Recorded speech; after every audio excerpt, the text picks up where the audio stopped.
আজি আপোনালোকৰ লগত মই টিউটৰ ছাৰ বাইদেউসকলৰ বিষয়ে দুই একাৰে শ্বেয়াৰ কৰিম। আপোনালোকে নিশ্চয় স্ক্ৰীন ফটিকল কৰিছে। টিউটৰ ছাৰ বাইদেউসকলৰ সমস্যাখিনি লৈ এখন নিউজ পেপাৰৰ হেডলাইনত গুৰুত্বভাৱে প্ৰকাশ পাইছে আৰু সেইসকল শিক্ষক কৰ্মচাৰী সমস্যা সমাধান কৰিবৰ কাৰণে বাৰম্বাৰকৈ মাননীয় মুখ্যমন্ত্ৰী আৰু শিক্ষামন্ত্ৰীক তেখেতসকলে সাক্ষাৎ গ্ৰহণ কৰিছে, কিন্তু এতিয়ালৈকে সুফল পোৱা নাই। আৰু সেয়া তেখেতসকলৰ সমস্যাক লৈ মাননীয় মুখ্যমন্ত্ৰী শিক্ষামন্ত্ৰী বৰ্তমানলৈকে কোনো এটা চিন্তা কৰা নাই বা কোনো এটা সিদ্ধান্ত গ্ৰহণ কৰা নাই, আৰু সেইবাবে তেখেতসকলে দাবী উত্থাপন কৰিছে।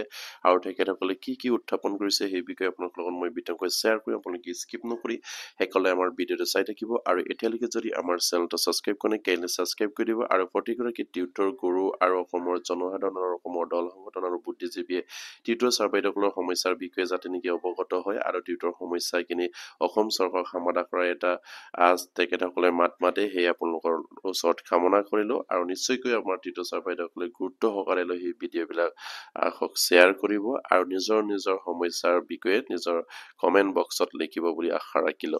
নিশ্চয় আপোনালোকে স্ক্ৰীন ফটিকল কৰিছে। টিউটৰ ছাৰ বাইদেউসকলৰ একেবুৰি সমস্যাৰে জড়িত তেখেতসকলৰ যিখিনি সমস্যা, সেই সমস্যাখিনি তেখেতসকলে ইয়াত দাঙি ধৰিছে। ইয়াত কৈছে পানীত মিঠৈত পৰিণত চৰকাৰে দিয়া প্ৰতিশ্ৰুতি, পানীটোক মিঠৈলৈ পৰিণত কৰিছে এইখন চৰকাৰে, এই ধৰণৰ প্ৰতিশ্ৰুতি প্ৰদান কৰাৰ কথা তেখেতসকলে উল্লেখ কৰিছে। কাৰণ সেইখন চৰকাৰে যিটো প্ৰতিশ্ৰুতি প্ৰদান কৰে সেইটো পূৰণ কৰা নাই। টিউটৰ ছাৰ বাইদেউসকলৰ ক্ষেত্ৰত পানীত মিঠৈ পৰিণত চৰকাৰে দিয়া প্ৰতিশ্ৰুতি মানে নিশ্চয়কৈ আপোনালোকে ইয়াৰ অৰ্থ বুজিবলৈ পাইছে যে আমাৰ চৰকাৰে যি ধৰণৰ প্ৰতিশ্ৰুতি প্ৰদান কৰিছিলে সেইখিনি আপোনাৰ পানী মিঠৈ দিয়াৰ নিচিনাকৈ আমাৰ সেইসকল টিউটৰ ছাৰ বাইদেউসকলক প্ৰতিশ্ৰুতি দিছে বুলি তেখেতসকলে উল্লেখ কৰিছে।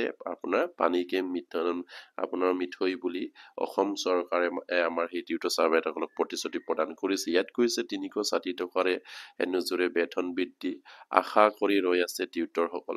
মানে 360 টকাৰে তেখেতসকলৰ যিখিনি আপোনাৰ ভাৰীটুকি পায় দিন হাজিৰা চিষ্টেমত বা দিনৰ চিষ্টেমত তেখেতসকলে 360 টকা মাত্ৰ পায়।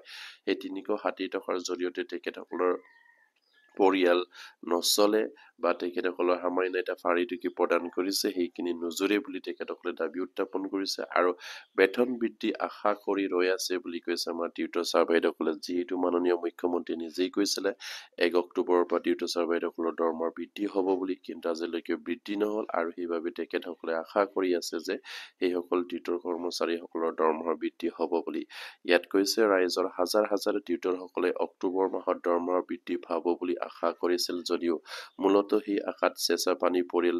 চৰকাৰে 1 অক্টোবৰ ৰান্ধনী অংগনবাড়ী কৰ্মীৰ লগতে টিউটৰসকলৰ দৰমহা বৃদ্ধি কৰা হ'ব বুলি ঘোষণা কৰিছিল, কিন্তু অক্টোবৰ মাহত ইতিমধ্যে পাৰ নহৈ নৱেম্বৰত ভৰি দিয়াৰ পাছতো দৰমহা বৃদ্ধিৰ কোনো উমগাম নোপোৱাত আশা ৰান্ধনী কৰ্মী আৰু অংগনবাড়ী কৰ্মীৰ লগতে টিউটৰসকলৰ চূড়ান্ত হতাশাত ভুগিছে বুলি ইয়াত উল্লেখ কৰিছে। নিশ্চয়কৈ আপোনালোকে স্ক্ৰীন ফটিকল কৰিছে। বিষয়টো এনেধৰণৰ অলৰেডি মাননীয় মুখ্যমন্ত্ৰীয়ে ঘোষণা কৰিছিলে আপোনাৰ বিভিন্ন নিৰ্বাচনী প্ৰচাৰত 1 অক্টোবৰৰ পৰা টিউটৰকে আদি কৰি ৰান্ধনী কৰ্মী আশা কৰ্মী আৰু সকলোৰে দৰমহা বৃদ্ধি হ'ব বুলি, কিন্তু এতিয়ালৈকে কোনো ৰান্ধনী কৰ্মী আশা কৰ্মী বা অংগনবাড়ী কৰ্মীৰ দৰমহা বৃদ্ধি হোৱা নাই বুলি উত্থাপন কৰিছে ইয়াত। আৰু লগতে টিউটৰ ছাৰ বাইদেউসকলৰ কোনো এটা অৰ্ডাৰ আজিলৈকে অসম চৰকাৰে ওলাব পৰা নাই টিউটৰ ছাৰ বাইদেউসকলৰ দৰমহাৰ বৃদ্ধিক লৈ, আৰু সেইবাবে তেখেতসকলে চূড়ান্ত হতাশাত ভুগিবলগীয়া কথা ইয়াত উল্লেখ কৰিছে।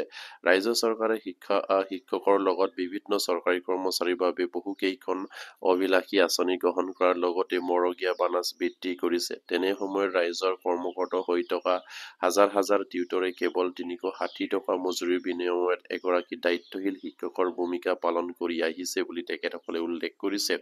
বৰ্তমান সময়ত ৰাজ্য চৰকাৰে শিক্ষকসকলৰ লগত কাৰণে অভিলাষী আঁচনিৰ সুবিধা প্ৰদান কৰিছে। কৰ্মচাৰীৰ বাবে বহুকেইখন অভিলাষী আঁচনি প্ৰস্তুত কৰিছে আৰু মৰগীয়া বনাচ বৃদ্ধি কৰিছে সেইসকল শিক্ষক কৰ্মচাৰীক, কিন্তু শিক্ষকৰ দৰে এই টিউটৰ ছাৰ বাইদেউসকলক কৰ্মত নিয়োজিত ৰাখি তেখেতসকলক সামান্য এটা ভাৰীটুকি প্ৰদান কৰি আহিছে। দিনৰ চিষ্টেমত তেখেতসকলক 360 টকা দি আহিছে, আৰু সেইবাবে তেখেতসকলে ইয়াত দাবী উত্থাপন কৰিছে যে সেইখিনিৰ দ্বাৰা তেখেতসকলৰ পৰিয়াল নচলে। তেখেতসকলৰ যিখিনি দৰমহা সেইখিনি নিশ্চয়কৈ সমকামৰ সমমৰ্যাদা সমকামৰ সমবেতনৰ নিচিনাকৈ তেখেতসকলক প্ৰদান কৰিবলৈ দাবী উত্থাপন কৰিছে। আৰু ইয়াৰ পাছতে কৈছে চৰকাৰে নিযুক্তি দিয়া একমিডিয়েট শিক্ষক টিউটৰসকলে মাহ শেষত 10,800 টকা মাননি দি আন নিয়মীয়া শিক্ষকৰ দৰে সকলোবোৰ দায়িত্ব পালন কৰি অহা হাজাৰ টিউটৰক চৰকাৰে দায়িত্ব দিয়া আনা শৈক্ষিক কামত নিয়োজিত হৈ দায়িত্ব সুকলমে পালন কৰি অহাৰ পিছতো শিক্ষকৰ যোগ্যতাৰ পৰা বঞ্চিত হোৱাই নহয়, আন সা সুবিধাৰ পৰাও বঞ্চিত হৈ আহিছে।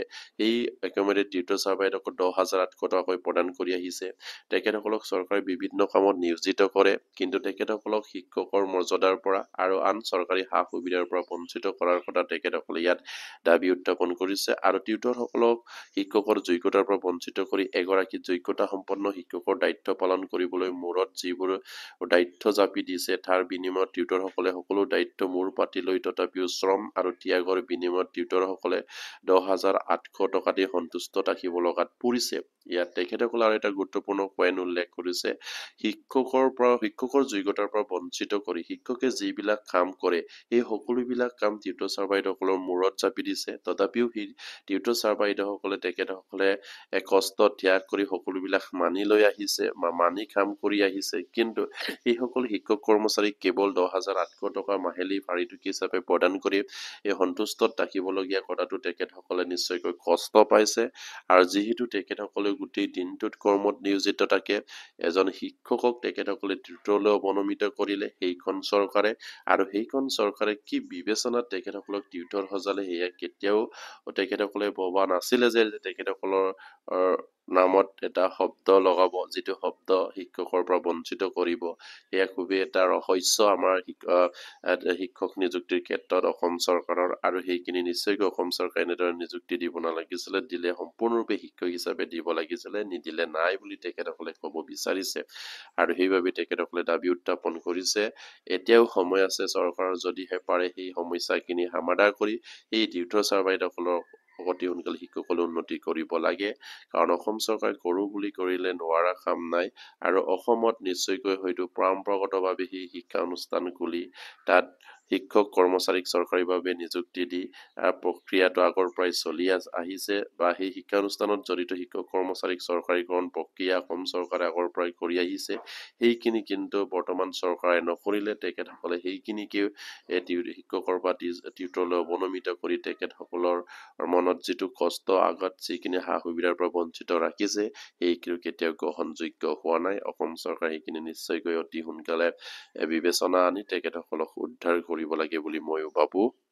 আৰু ইয়াৰ পাছতে তেখেতসকলে উল্লেখ কৰিছে, সৰ্বশিক্ষা সমগ্ৰ শিক্ষাৰ আয়োজন কৰা প্ৰতিটো প্ৰশিক্ষণত টিউটৰসকলে জড়িত কৰি এগৰাকী পূৰ্ণাংগ শিক্ষকৰ দৰে দায়িত্ব জাপি দি টিউটৰসকলক যি মানসিক চাপেৰে শোষণ চলাই আহিছে, সেই সম্পৰ্কত প্ৰাথমিক শিক্ষক সন্মিলনীৰ ভূমিকা অত্যন্ত ৰহস্যজনকভাৱে মৌনতা অৱলম্বন কৰা পৰিলক্ষিত হৈছে বুলি তেখেতসকলে উল্লেখ কৰিছে। যিহেতু আপোনাৰ প্ৰাথমিক শিক্ষক সন্মিলনীৰ এই ভূমিকাও তেখেতসকলে ৰহস্যজনকভাৱে হয়তো মৌনতা অৱলম্বন কৰা পৰিলক্ষিত হোৱাৰ কথা ইয়াত উল্লেখ কৰিছে। কাৰণ তেখেতসকলে সমগ্ৰ শিক্ষা আয়োজন কৰা প্ৰতিটো প্ৰশিক্ষণত বা টিউটৰসকল জড়িত এগৰাকী পূৰ্ণাংগ শিক্ষকৰ দৰে তেখেতসকলক দায়িত্ব জাপি দি টিউটৰসকলক যি মানসিক চাপেৰে শোষণ চলাই আহিছে, সেই সম্পৰ্কত প্ৰাথমিক শিক্ষক সন্মিলনীৰ যিখিনি ভূমিকা, এইখিনি অত্যন্ত ৰহস্যজনক মৌনতা অৱলম্বন কৰাৰ পৰিলক্ষিত হৈছে বুলি আমাৰ টিউটৰ চাৰ্ভাইডসকলে ক'ব বিচাৰিছে। যিহেতু প্ৰাথমিক শিক্ষক সন্মিলনীও সেই টিউটৰ চাৰ্ভাইডসকলৰ প্ৰতি গুৰুত্ব সহকাৰে ল'ব লাগে,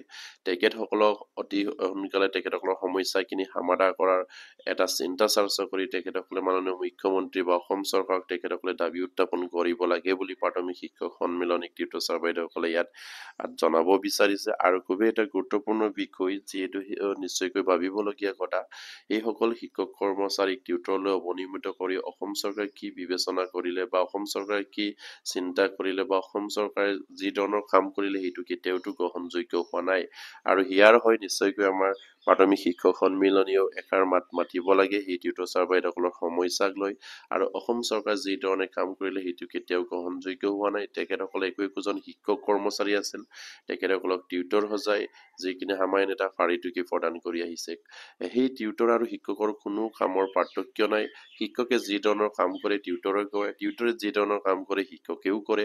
এই সকলোবিলাক কাম কৰাৰ পাছতো বা টিউটৰে যি ধৰণৰ চৰকাৰী কৰ্মচাৰী যিখিনি আপোনাৰ সা সুবিধা পাব লাগে সেইখিনি নাপায়, কিন্তু সেইসকল শিক্ষক কৰ্মচাৰীয়ে সুবিধা পায়। এয়া খুবেই এটা বিবেচনাৰ বিষয় আহিছে অসম চৰকাৰৰ শিক্ষা বিভাগৰ সেইখিনি সমস্যাক লৈ। কাৰণ শিক্ষকৰ দৰে সকলো কাম কৰিবলৈ দিয়ে, কিন্তু দৰমহাৰ ক্ষেত্ৰত তাৰ ঠাই মোক ৰাখিছে সেয়া কি ধৰণৰ নীতি আপোনালোকে নিশ্চয় বিবেচনা কৰা উচিত বা চিন্তা কৰা উচিত। শিক্ষকে হাজাৰ হাজাৰ ওপৰত দৰমহা পায়, কিন্তু সেইসকল টিউটৰসকলে সামান্য এটা ফাৰিটুকি পায়, যিখিনি ফাৰিটুকি তেখেতসকলৰ হয়তো আপোনাৰ গড় চলাটো অসুবিধাই, নিজৰ হয়তো স্কুল যোৱা খা খৰচতো অসুবিধা আহি পৰে।